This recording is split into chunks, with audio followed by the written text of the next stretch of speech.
Every Thursday afternoon at 2 o'clock, the sounds of a piano would drift through the Riverside Community Center. The music was soft and pleasant, the kind that made you feel comfortable without really noticing it was there. Behind that piano sat a young woman named Elena Rivera, her fingers moving gently across the keys while elderly residents chatted over their lunch trays. Elena was 28 years old. Though most people at the center would have guessed she was younger, she had a quiet way about her, always arriving 15 minutes early, always wearing simple clothes in muted colors. Her dark hair was usually pulled back in a neat ponytail, and she wore thin-rimmed glasses that she'd push up her nose whenever she concentrated on a particular piece of music. To everyone at Riverside, Elena was just the nice piano player. Nothing more, nothing less. What they didn't know could have filled volumes. During the week, Elena worked at Morrison & Associates, a mid-sized accounting firm downtown. She spent her days hunched over computer screens, reconciling financial statements and preparing tax documents. The fluorescent lights hummed above her desk, and the office smelled perpetually of burnt coffee and printer ink. It wasn't the life she'd imagined for herself, but it paid the bills and kept her busy. The community center job was different. It was her one escape, her single thread connecting her to a past she'd carefully folded up and tucked away. For 3 years now, she'd been coming to Riverside every Thursday, playing gentle jazz standards and easy classical pieces. Nothing too complex. Nothing that would draw too much attention. The seniors loved her. Mrs. Chen always requested Autumn Leaves. Mr. Patterson preferred anything by Frank Sinatra. The Rodriguez twins, both in their 70s, liked to hear old Broadway tunes that reminded them of their youth. Elena played them all with a soft smile, her touch on the keys light and undimmed. She was invisible in the best possible way. Background music for other people's lives. But there were moments, small moments, when something else would flicker across her face. When her fingers would pause on certain chord progressions, hovering there just a fraction too long. When she'd close her eyes during a particular melody, and her whole posture would shift, becoming something almost regal before she'd catch herself and shrink back down into her usual modest demeanor. Nobody really noticed these moments. Or if they did, they didn't think much of them. The truth was that Elena had secrets. Big ones. 10 years earlier, she'd been accepted into one of the most prestigious music schools in the country. The Juilliard School in New York City had offered her a full scholarship after hearing her audition. The letter had arrived on a Tuesday afternoon, and she'd read it 3 times before believing it was real. Her parents had cried. Her piano teacher had hugged her so tightly she could barely breathe. She'd gone. And she'd excelled. For 4 years, Elena had been surrounded by the best young musicians in the world. She'd practiced 8 hours a day, her fingers flying through Chopin and Liszt and Rachmaninoff. Professors had praised her technical skill, her emotional depth, her ability to make a piano sing in ways that moved audiences to tears. She'd won competitions. She'd performed in recital halls where every seat was filled. She'd been on track for everything she'd ever dreamed of. Concert tours, recording contracts, a life lived entirely through music, and then her father got sick.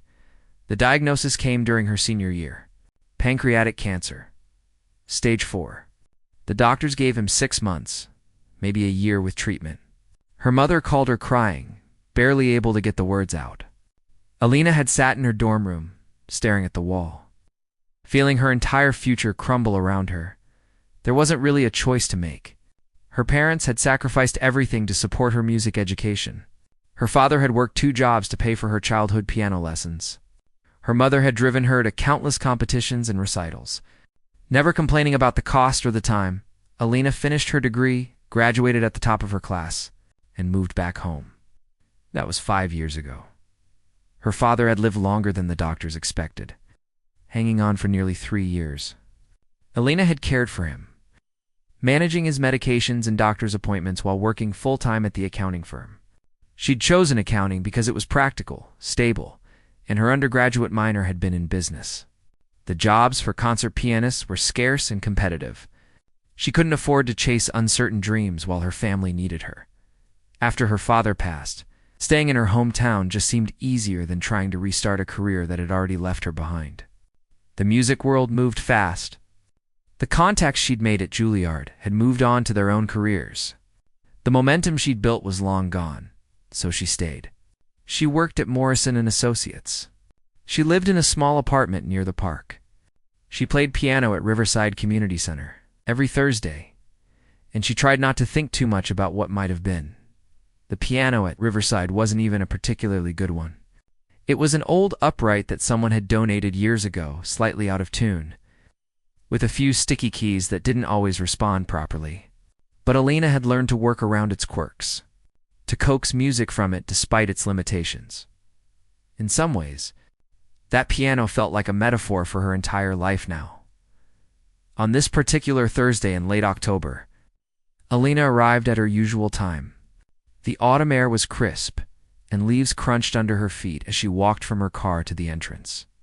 Inside, the center smelled like the soup of the day, probably minestrone. The lunch crowd was already gathering, folding chairs scraping against the linoleum floor as people found their seats. She sat down at the piano, arranged her sheet music, and began to play. Her fingers moved automatically through songs she'd played hundreds of times before. Take 5. Moon River. What a wonderful world. The conversations around her swelled and faded. Punctuated by laughter and the clink of spoons against bowls, Alina was halfway through as time goes. By when she noticed someone approaching the piano, it was Mrs. Patterson, the center's director. A plump woman in her 60s, with curly gray hair and bright red glasses that hung on a beaded chain around her neck. Alina. "Dear," Mrs. Patterson said, waiting for a break between songs. "Do you have a moment?" Alina nodded, turning on the bench to give the director her full attention. "I wanted to ask you about something special," Mrs. Patterson continued, her hands clasped together in a way that suggested she was excited about whatever she was about to say. "We're planning our annual holiday showcase for mid-December, and this year it's going to be a bigger event than usual." Alina listened, already guessing where this was going. "The mayor is going to attend," Mrs. Patterson said, her voice dropping to a conspiratorial whisper, even though nobody nearby was paying attention. "And we've invited some representatives from the Cascade Foundation. You know, the arts funding organization? They're considering a substantial grant for our building expansion." "That's wonderful," Alina said, meaning it. The center did good work and could use the extra space. "So here's what I'm hoping," Mrs. Patterson said. "Would you be willing to play something during the event? Nothing too fancy, of course. Just some nice holiday music. Maybe a medley of classic carols. Something that sets a festive mood without being too much. We don't want to overshadow the speeches and the presentation." Alina felt something twist in her chest. Something small, but insistent. "Of course," she heard herself say, her voice steady and pleasant. "I'd be happy to." Mrs. Patterson beamed. "Oh, wonderful. You're such a dear. Just keep it simple and cheerful. You know, the kind of thing that makes people feel good. Simple and cheerful. The kind of thing that makes people feel good." Alina smiled and nodded, and Mrs. Patterson patted her shoulder before hurrying off to check on the lunch service. For a moment, Lena sat very still at the piano bench. Her hands rested on her lap and she stared at them as if they belonged to someone else. These hands had once played for audiences of hundreds. These fingers had mastered some of the most technically demanding pieces ever written for piano. Now they were being asked to play simple holiday medleys. Background music for speeches and presentations. She took a breath, placed her hands back on the keys, and continued her set. But something had shifted. As she drove home that evening, Alina couldn't stop thinking about Mrs. Patterson's request, about the mayor and the foundation representatives who would be there, about the word simple echoing in her mind. That night she did something she hadn't done in months. She walked to her father's old house, where her mother still lived, and let herself in with her key. The house was quiet, her mother already asleep upstairs. Alina made her way to the living room, where her childhood piano still stood in the corner. Covered with a cloth to protect it from dust, she pulled off the cloth and sat down. Her fingers found the keys in the darkness, and she began to play. Not the gentle background music she played at Riverside. Something else. Something real. The music poured out of her. All the longing and regret and buried passion she'd kept locked away for so long. And as she played, a decision began forming in her mind. Maybe it was time to stop being invisible. The next morning, Alina woke up with her mind still full of music. She'd stayed at her mother's house until nearly midnight, playing pieces she hadn't touched in years. Her fingers were actually sore, something that hadn't happened in a long time. It felt good, like waking up muscles that had been asleep. At the office, she couldn't focus. Numbers blurred on her computer screen. She kept catching herself tapping rhythms on her desk. Complex patterns that had nothing to do with accounting. Her coworker, David, asked her twice if she was feeling all right. She'd just smiled and blamed it on not enough coffee. But something had changed. That small seed planted by Mrs. Patterson's request had sprouted into something she couldn't ignore anymore. For 3 years, Lena had been playing it safe. Being small, being forgettable. She'd told herself it was necessary, that she'd made peace with her choices. But sitting at that piano last night, feeling the weight and power of real music under her fingers again, she'd realized something uncomfortable. She'd been hiding, not just from other people, but from herself. The holiday showcase was 6 weeks away. Mrs. Patterson wanted simple holiday music, and Alina would give her that. She'd prepare a nice medley of carols.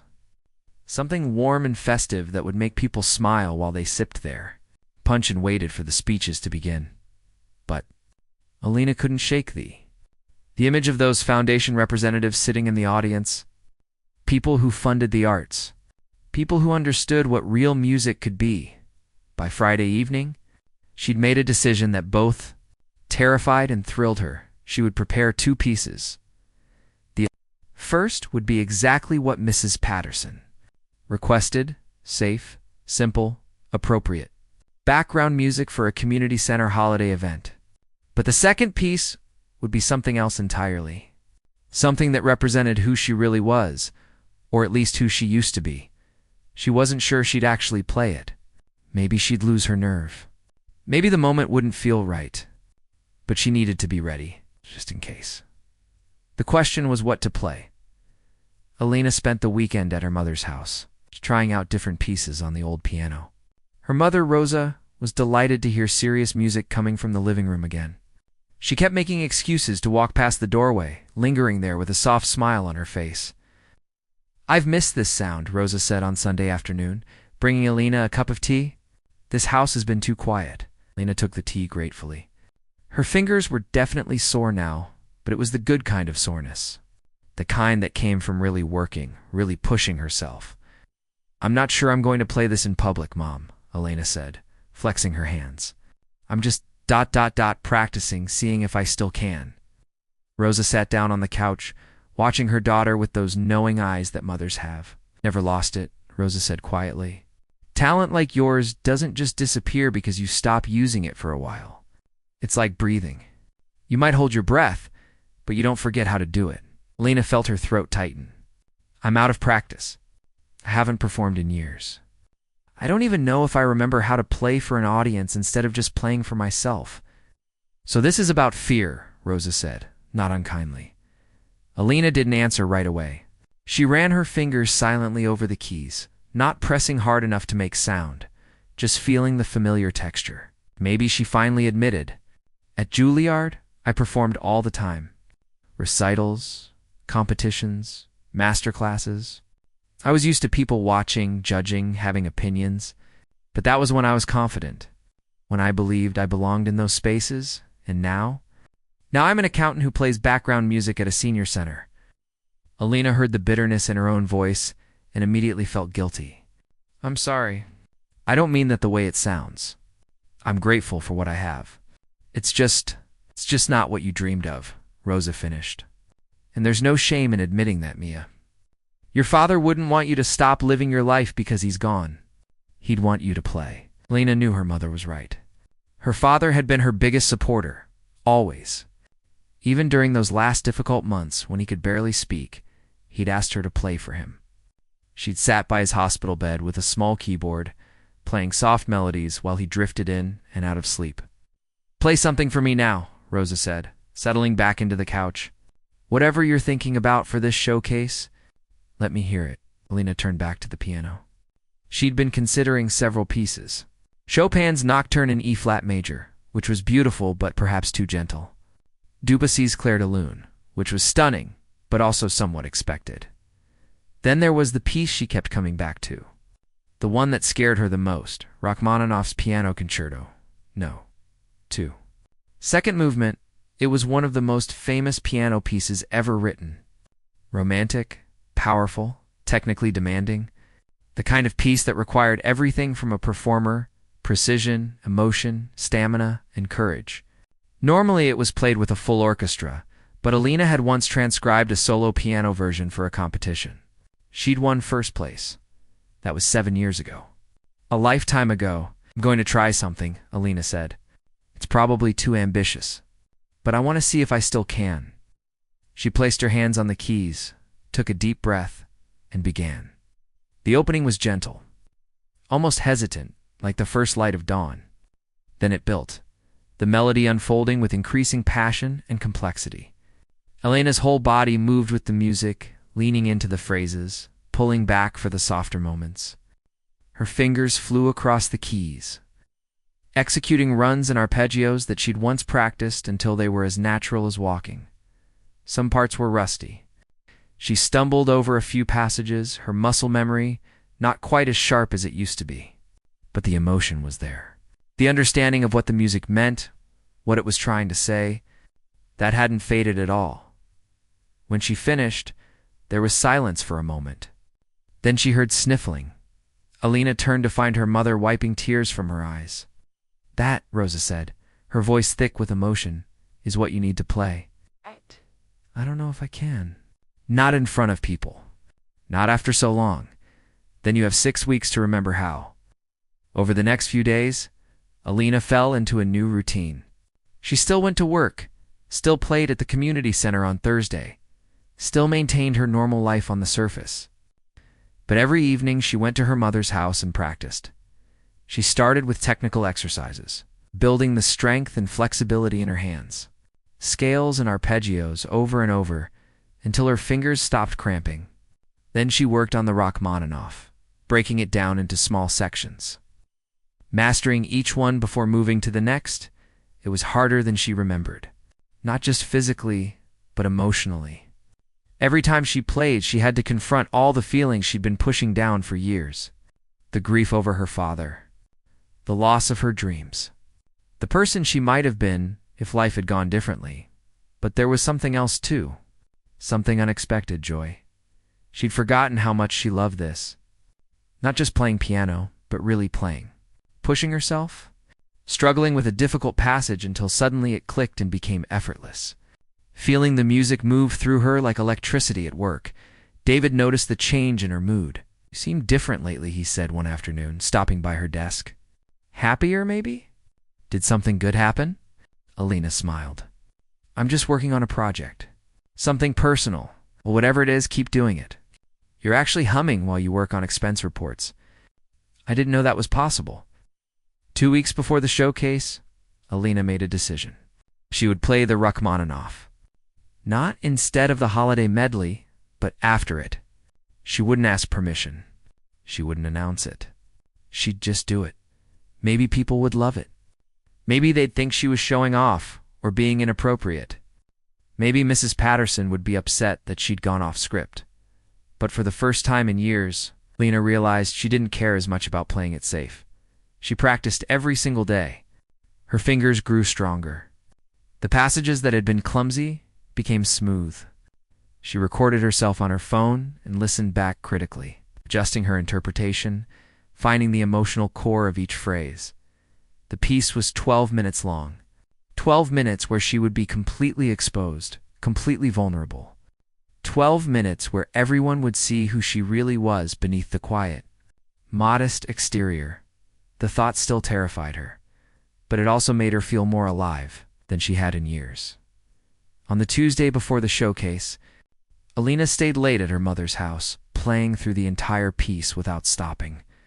When she finished, She sat there for a long moment, her hands resting on the keys, her heart pounding.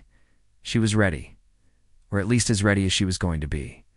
Rosa stood in the doorway, watching her daughter with a mixture of pride and concern. "Are you sure about this?" Rosa asked gently. Alina thought about it, really thought about it, about the risks she was taking, about how much easier it would be to just play this simple holiday music and stay invisible.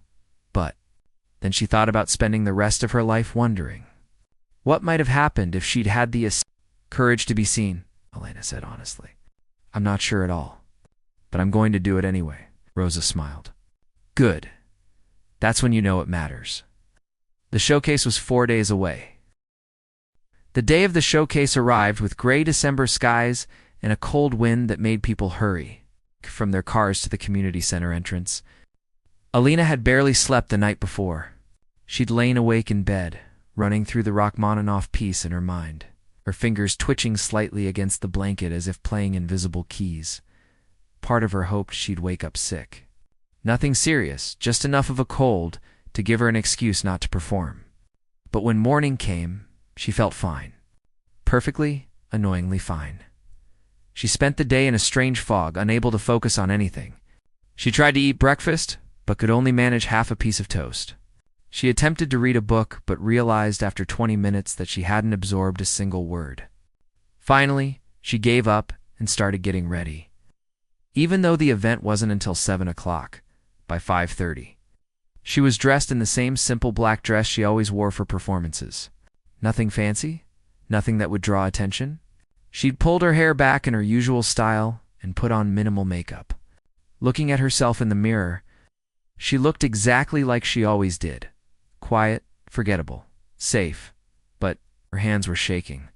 Her mother drove with her to the community center. Sensing that Alina was too nervous to be behind the wheel, they didn't talk much during the drive. Rosa just reached over occasionally and squeezed her daughter's hand. "And whatever happens tonight," Rosa said as they pulled into the parking lot.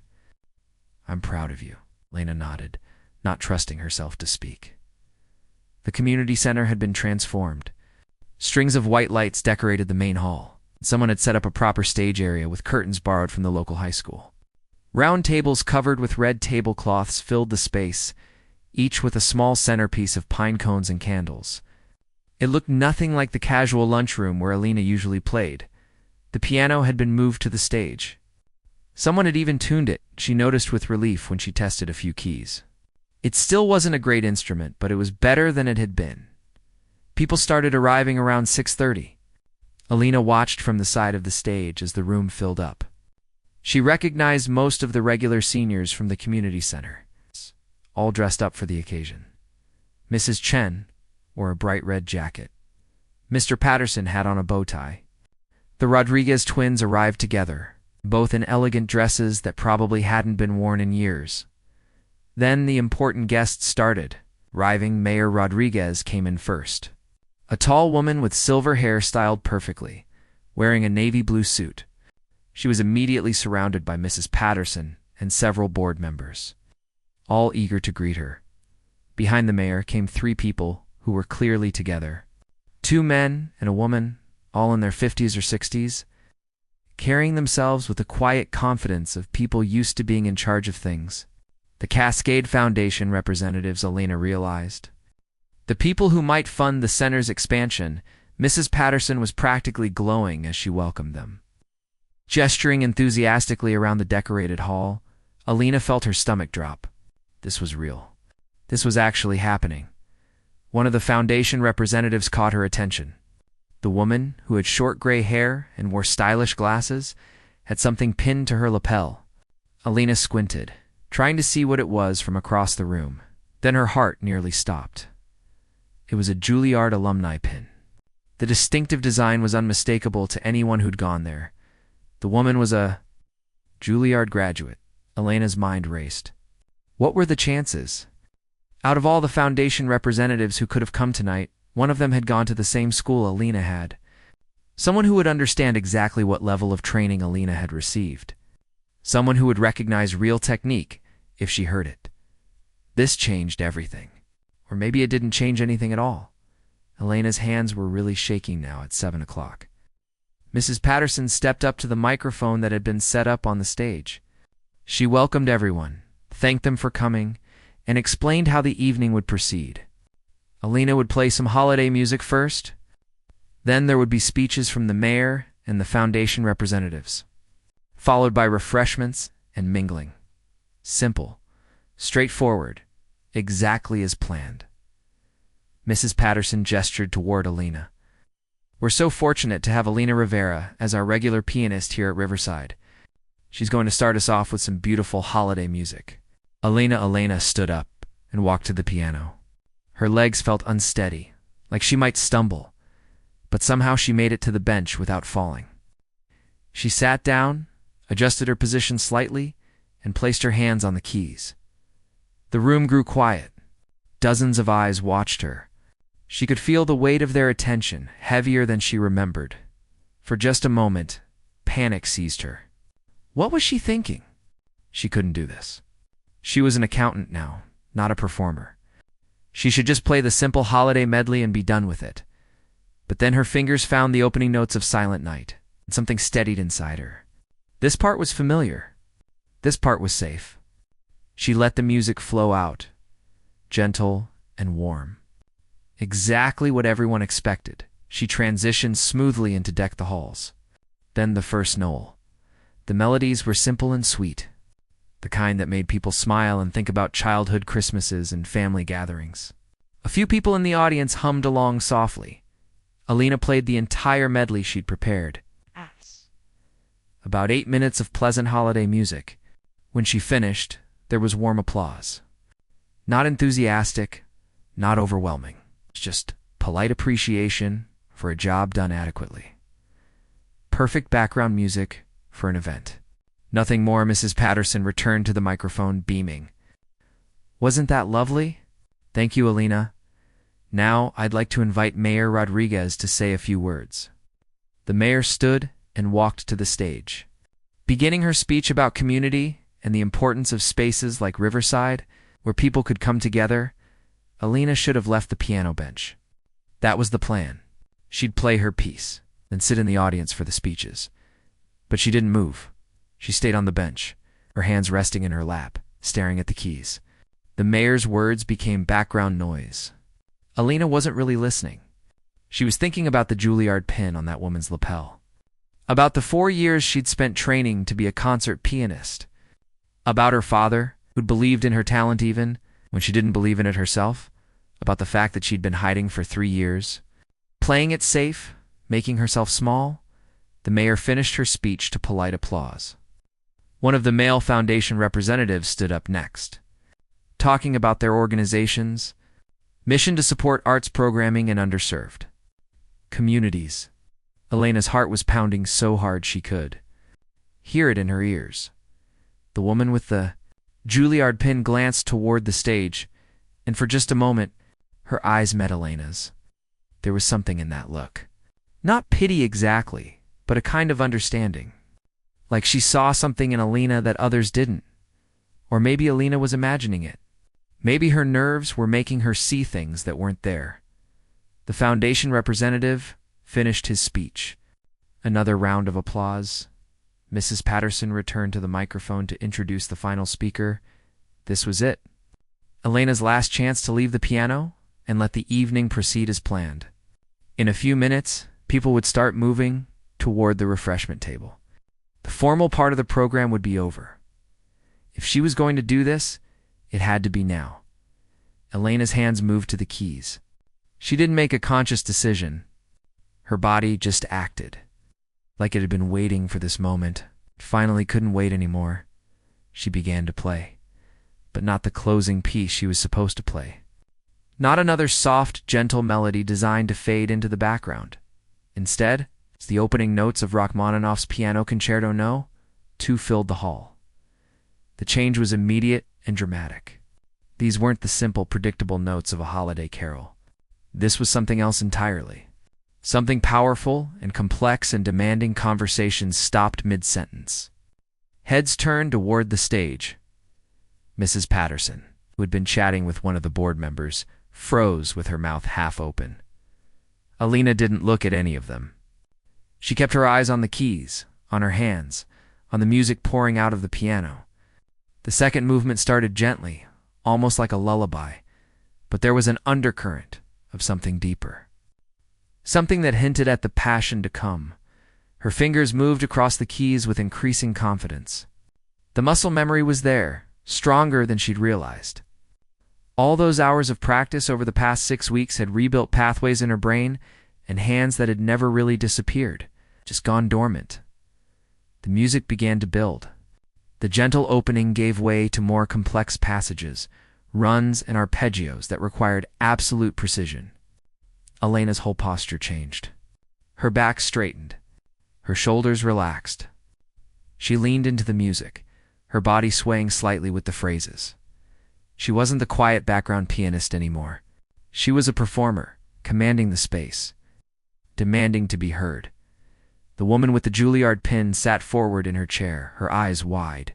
She knew what she was hearing. She recognized the piece, recognized the skill required to play it. Elena's mother, sitting near the back of the room, had tears streaming down her face, but Elena wasn't aware of any of this. She was somewhere else entirely, lost in the music, in the emotion she'd been holding back for so long. Every note carried years of grief and loss and sacrificed dreams, but also hope, also joy. Also the stubborn, fierce part of her that had refused to die, no matter how hard she'd tried to bury it. Her fingers blazed across the keys, executing passages that would challenge most professional pianists. The old community center piano rang out with sounds it had probably never made before.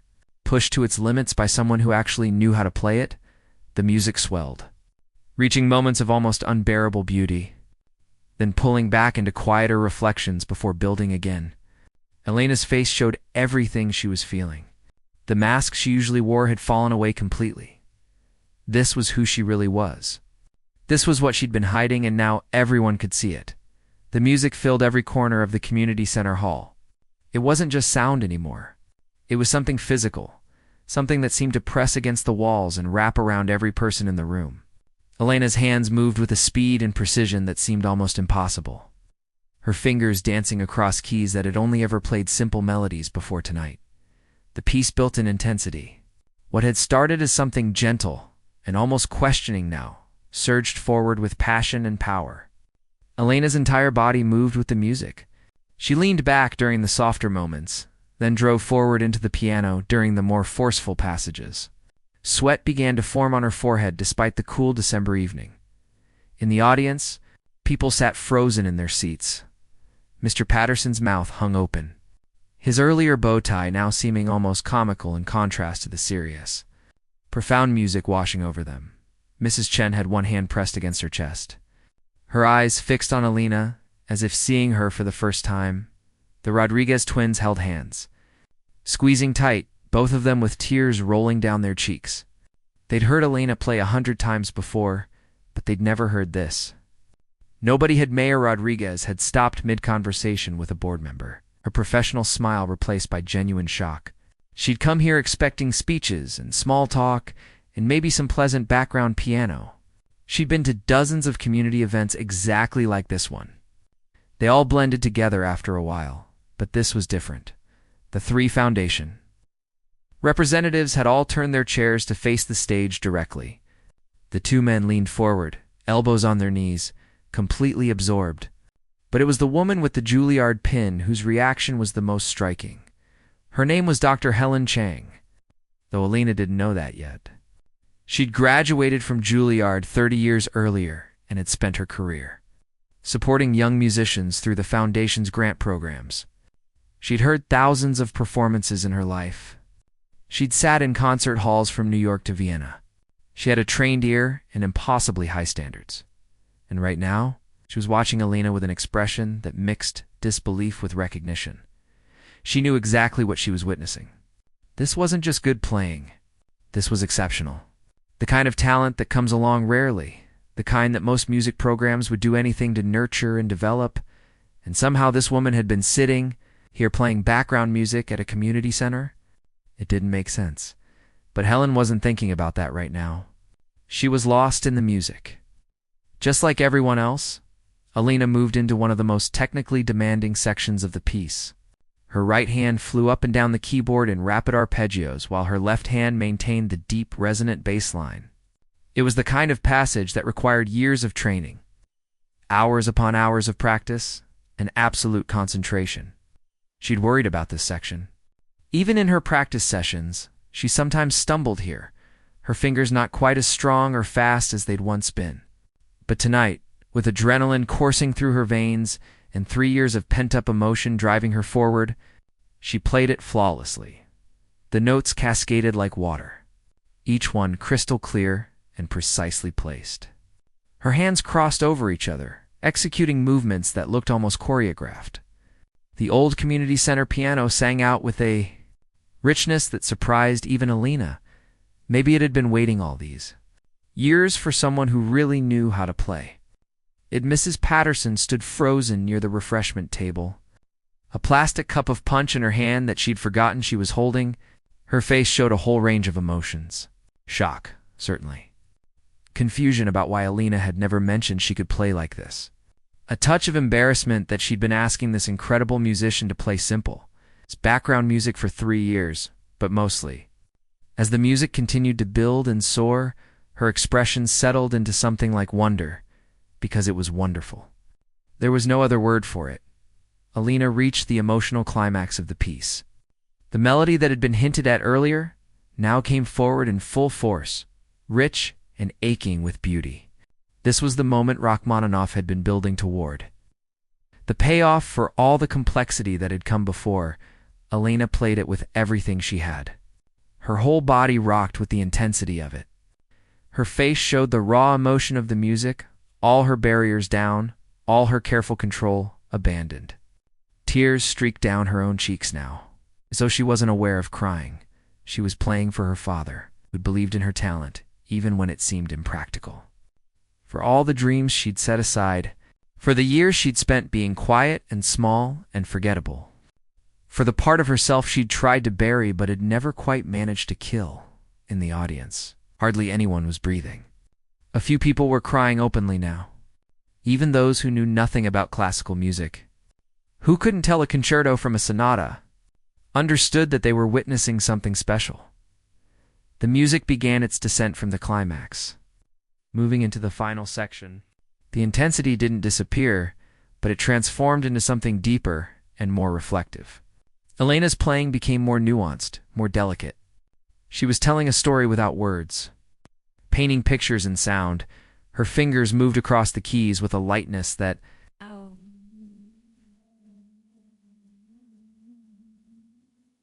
seemed to contradict the weight of emotion in every note. This was the part of the piece that had always moved her most, even back in her Juilliard days. The quiet acceptance at the end, the peace that comes after struggle. David, her coworker from the accounting firm, had shown up late to the event, slipping in during the mayor's speech.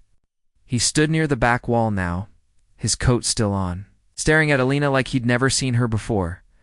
This was the woman who sat in the cubicle next to him, the one who processed expense reports and rarely spoke above a whisper. He felt like he'd been working next to a stranger all this time, someone wearing a disguise so complete he'd never suspected what was. Underneath, Alina moved into the final measures of the piece. Her playing softened, growing quieter and more intimate. The passion was still there, but contained now, held gently like something precious and fragile. The melody wound down, becoming simpler, more pure, and then, after 12 minutes that had felt both endless and impossibly brief, she played the final chord. The note hung in the air, sustained by the old piano's strings. Gradually fading into silence, Alina's hands remained on the keys for a moment, her head bowed, her breathing heavy. Her whole body trembled slightly, exhausted from the physical and emotional effort of the performance. The silence stretched out.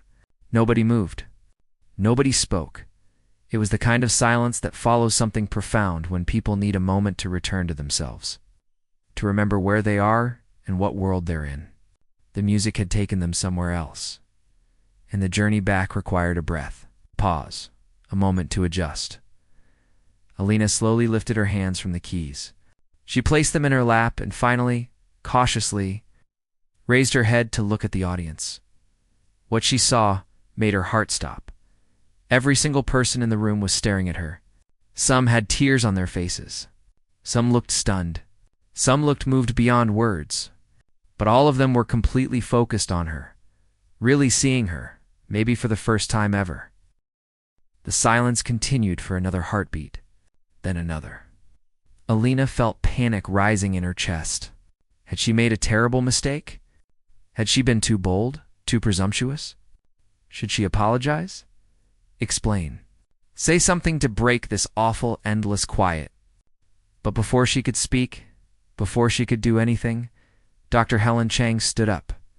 She didn't say anything. She just stood there in the middle of the room, her hands coming together in a single clap. Then another. Then another. The sound of her applause broke the spell that had held everyone frozen. Mayor Rodriguez shot to her feet next, her hands moving in rapid applause, her professional composure completely abandoned. Her face showed genuine emotion, genuine admiration. Then Mr. Patterson stood, still clapping. Then Mrs. Chen. Then the Rodriguez twins, holding each other for support as they rose from their chairs, applauding with tears still streaming down their faces. Within seconds, the entire room was on its feet. The applause grew from scattered clapping into a roar of sound that rivaled the music that had preceded it. People weren't just clapping politely anymore. They were cheering. Some were whistling. Others were shouting words of praise that got lost in the general noise. Alina sat at the piano bench, overwhelmed, unable to process what was happening. She'd imagined many possible reactions to her performance: confusion, disapproval, polite acknowledgement, even anger from Mrs. Patterson for going off script. But she hadn't imagined this. The standing ovation continued. People kept clapping, kept cheering. Some of the seniors were hugging each other, overcome with emotion. David stood at the back, shaking his head in amazement, applauding so hard his hands hurt. Elena's mother, Rosa, pushed through the crowd toward the stage. Her face was a mess of tears and joy and pride. When she reached Alina, she pulled her daughter into a fierce hug. "I told you," Rosa whispered in Elena's ear, her voice choked with emotion. "I told you that you never lost it." Alina hugged her mother back, her own tears flowing freely now. The applause continued around them, showing no signs of stopping. Mrs. Patterson made her way to the stage as well. Her earlier shock transformed into something like joy. She was clapping as hard as anyone, a huge smile on her face. Dr. Helen Chang remained standing, still applauding, but she was also studying Alina with intense interest. Her mind was already working, already thinking about possibilities and opportunities. She'd found something tonight she hadn't expected to find. Someone special. Someone whose talent deserved to be shared with the world. The applause finally began to fade after what felt like an eternity. People sat back down, still murmuring to each other, still processing what they'd just witnessed. But the energy in the room had completely changed. What had started as a pleasant community event had transformed into something nobody would forget. Alina wiped her eyes and tried to compose herself. She looked out at all those faces looking back at her, and for the first time in 3 years, she didn't feel invisible. She felt seen. And it was terrifying and exhilarating all at once. The rest of the evening passed in a blur for Alina after the applause finally died down. Mrs. Patterson had to practically push her toward the refreshment table because people kept surrounding her, wanting to talk, wanting to shake her hand, wanting to understand what they'd just witnessed. Mr. Patterson kept saying the same thing over and over. 3 years. 3 years you've been playing for us and we had no idea. No idea at all. Mrs. Chen hugged Alina tightly, speaking in a mix of English and Mandarin, telling her that the music had reminded her of her own mother, who'd passed away 20 years ago. The Rodriguez twins both kissed her cheeks, their eyes still wet with tears. Telling her she had a gift from God that shouldn't be hidden, Alina tried to respond to everyone. Tried to be gracious and present, but her mind was still spinning. She couldn't quite believe what she'd just done. The moment she'd started playing, the Rachmaninoff felt almost like a dream now. Had she really been that bold? That reckless? But the evidence was all around her. These people had been changed by what they'd heard. She could see it in their faces, the way they looked at her differently now. Mrs. Patterson finally made her way through the crowd to Elena's side. For a moment, Elena braced herself for anger or disappointment. She'd completely ignored the plan. She'd taken over the event with her unauthorized performance. But Mrs. Patterson just grabbed both of Elena's hands and squeezed them tight. "Why didn't you tell me?" she asked, her voice full of wonder rather than accusation. "All this time I've been asking you to play simple songs, and you could do that?" "Elena, I feel like such a fool." "You're not a fool," Elena said quickly. "I never told you." "I never told anyone. I needed time to be quiet for a while, to not be that person." "But you are that person," Mrs. Patterson said. "Whether you're playing it or not, that's who you are." Before Elena could respond, she felt a presence beside her. She turned to find Dr. Helen Chang standing there, waiting patiently for a chance to speak. Up close, the woman was smaller than she'd seemed from the stage, but there was an intensity in her eyes that made Elena stand a little straighter. "Oh, I'm Helen Chang," the woman said, extending her hand. From the Cascade Foundation, Elena shook her hand, noticing the firm grip, the calluses on the fingertips that marked a fellow pianist. "I noticed your pin," Elena said quietly. "Juilliard." Helen's eyebrows rose slightly. "You recognized it." "Are you?" "Class of 2018, Elena said. "I graduated 7 years ago." Understanding flooded Helen's face. "And then you came back here to play background music at community centers." It wasn't quite a question, but Elena heard the curiosity behind it. "My father got sick," Elena explained, the words coming easier now than they used to. "He needed me. And after he passed, I just stayed. It seemed easier than trying to restart everything." Helen nodded slowly, her expression thoughtful. "May I ask you something direct?" "Of course. Was tonight the first time you've performed like that in 7 years?" Elena thought about it. "The first time in front of people? Yes. I've been practicing the piece for about 6 weeks. But before that, I hadn't played anything serious in a long time." "You couldn't tell," Helen said bluntly. "Your technique is remarkable. Your emotional interpretation is mature beyond what I'd expect from someone your age. You played a piece that challenges professionals, and you made it look effortless." Lena felt her cheeks flush. "It didn't feel effortless. I was terrified the entire time."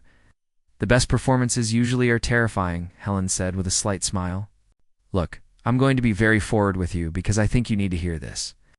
What you did tonight was extraordinary. The kind of talent you have doesn't come along often.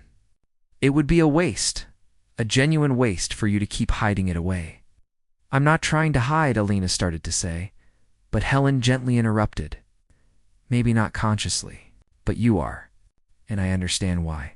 Life happens. Responsibilities happen. Dreams get deferred.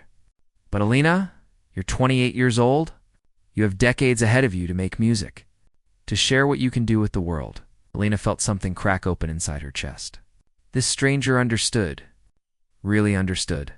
Not just the music, but the complicated mix of guilt and longing that had defined Elena's life for years. "I don't know if I can," Elena admitted. "I have a job, life. It's stable. Stability is important," Helen agreed. "But so is living. Really living, not just existing." She reached into her purse and pulled out a business card. "The Cascade Foundation isn't just about giving money to community centers. We also support individual artists. We offer grants, performance opportunities, connections to other musicians and venues." She pressed the card into Elena's hand. "I want you to come perform at our annual gala in March. We host it at the Riverside Hotel downtown. About 300 people attend, including some of the most influential art supporters in the state. It would be a paid performance, and I promise you'll have a real piano, not this brave little upright." Elena stared at the card, her heart pounding. "I don't know what to say." "Say you'll think about it," Helen suggested. "But don't think too long. People need to hear you play." Over the next hour, several other opportunities emerged from conversations Elena had barely processed. The mayor mentioned that the city's cultural center was looking for someone to teach piano classes and give occasional recitals. One of the board members knew someone at the state university's music department who was looking for an adjunct professor. David, her coworker, Gay admitted that his sister owned a wedding planning business and was always looking for talented musicians for ceremonies and receptions. Each conversation felt surreal. Alina had spent 3 years being invisible, and now suddenly everyone wanted to know about her, wanted to give her opportunities, wanted to hear her play again.